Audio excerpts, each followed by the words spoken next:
ബുറാനിച്ച, നിങ്ങളടക്കമുള്ള മാധ്യമപ്രവർത്തകർ ഈ വീട്ടിൽ വന്ന് എൻ്റെ നില അറിയണമെന്ന് ഞാൻ അപേക്ഷിക്കുകയാണ്.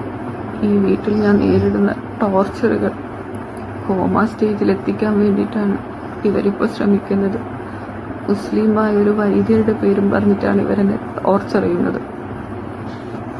എന്നാൽ ഇവരുടെ ലക്ഷ്യം എൻ്റെ ഇൻഷുറൻസ് എമൗണ്ടും സമ്പാദ്യവും മാത്രമാണ്. പോലീസ് സൂപ്രണ്ടിന് ഞാനൊരു പരാതി കൊടുത്തിരുന്നു എൻ്റെ അവസ്ഥകൾ പറഞ്ഞിട്ട്. ഇതുവരെ അതിന് ഒരു നടപടിയായിട്ടില്ല. എന്തുകൊണ്ട് അവർ ഭയക്കുന്നതെന്ന് എനിക്കറിയില്ല. എൻ്റെ അച്ഛൻ എന്ന് പറയുന്നത് ഒരു രാഷ്ട്രീയ നേതാവാണ്, കമ്മ്യൂണിസ്റ്റ് പാർട്ടിയുടെ മുതിർന്ന ഒരു നേതാവാണ്. അദ്ദേഹത്തിന് രാഷ്ട്രീയപരമായിട്ടും നേതാക്കളായിട്ടും പോലീസിലും എല്ലാം നല്ല പിടിപാടുള്ള വ്യക്തിയാണ്. അദ്ദേഹത്തിൻ്റെ അധികാരം മാത്രമല്ല, പണവും ഉപയോഗിച്ച് എല്ലാവരും അദ്ദേഹം വരുതിക്ക് നിർത്തുന്ന ഒരാളാണ് എൻ്റെ അച്ഛൻ. അത് കാരണം എൻ്റെ വോയിസ് എവിടെയും എത്തുന്നില്ല.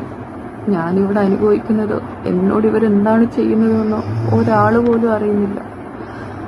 ആളുകൾ അറിഞ്ഞാൽ തന്നെ കണ്ണടച്ച് നടക്കുവാണ്. കാരണം എൻ്റെ അച്ഛൻ അങ്ങനെയൊരു വ്യക്തിയാണ്.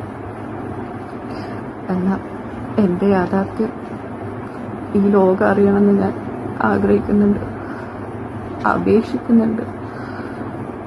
ഈ രാഷ്ട്രീയപരമായിട്ടും പോലീസുകാർ പോലും ഒരു തരത്തിലും എൻ്റെ കാര്യങ്ങൾ അറിഞ്ഞിട്ട് പോലും അവർ കണ്ണടക്കുവാണ്. ബഹുമാനപ്പെട്ട പ്രതിപക്ഷ നേതാവ് എൻ്റെ ഈ കാര്യത്തിൽ ഇടപെടണമെന്ന് ഞാൻ അപേക്ഷിക്കുകയാണ്. ഞാൻ ഒന്നുകൂടെ പറയാണ്, എല്ലാ മാധ്യമപ്രവർത്തകരും ഇവിടെ വന്ന് ഇതിൻ്റെ സത്യാവസ്ഥ നിങ്ങൾ അറിയണം. എൻ്റെ ഭാഗം ഒന്ന് കേൾക്കണം, എല്ലാവരിലേക്കും യാഥാർത്ഥ്യം എത്തിക്കണം. ഇതെൻ്റെ മരണമൊഴിയായി കണക്കാക്കണം.